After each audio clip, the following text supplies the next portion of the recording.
کلام خدا معلوم کریں کہ کس طرح خدا کے ساتھ اپنی ابدیت گزاریں، خدا سے معافی حاصل کریں۔ سو سوال یہ پیدا ہوتا ہے، میں کس طرح خدا سے اپنے تمام گناہوں کی معافی حاصل کرتا؟ سو اعمال 13 باب 38 آیت بیان کرتی ہے، پس ہے بھائیو تمہیں معلوم ہو کہ اسی کے وسیلہ سے تم کو گناہوں کی معافی کی خبر دی جاتی ہے۔ معافی کیا ہے اور مجھے اس کی ضرورت کیوں ہے؟ لفظ معافی کے معنی ہے تختی کو پونچھ کر صاف کر دینا، درگزر کرنا، جیسے کسی قرض کی واپسی کو منسوخ کر دینا۔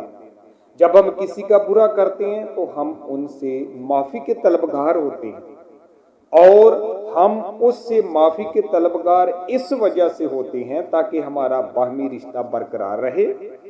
معافی کسی بھی شخص کو اس لیے نہیں ملتی کہ وہ اس کا حقدار ہوتا ہے۔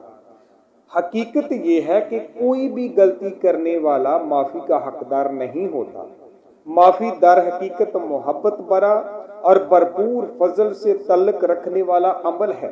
معافی ایک ایسا بڑا فیصلہ ہے جس میں اگر کوئی شخص کسی کے خلاف کچھ کر بھی دے تو دوسرا شخص اس برائی کے باوجود اپنے دل میں بدی کرنے والے شخص کے لیے کسی طرح کے کوئی منفی جذبات نہ رکھے۔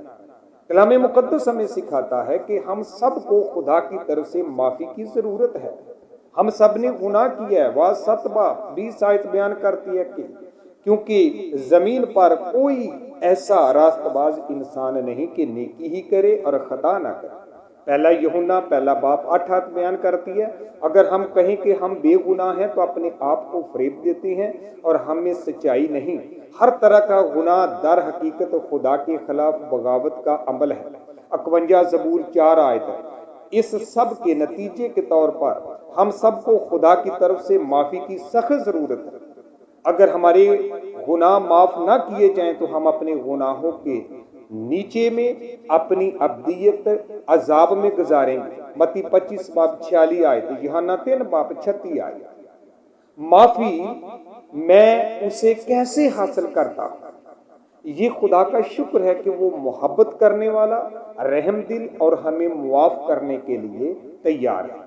دوسرا پطرس 3 باب 9 آیت ہمیں بتاتی ہے کہ خداوند اپنے وعدے میں دیر نہیں کرتا جیسی دیر بعض لوگ سمجھتے ہیں، بلکہ تمہارے بارے میں تو حمل کرتا ہے، اس لیے کسی کی ہلاکت نہیں چاہتا بلکہ یہ چاہتا ہے کہ سب کی نوبت توبہ تک پہنچے۔ خدا چاہتا ہے کہ ہم کو معاف کرے، اس لیے اس نے ہماری معافی کا انتظام کیا ہے۔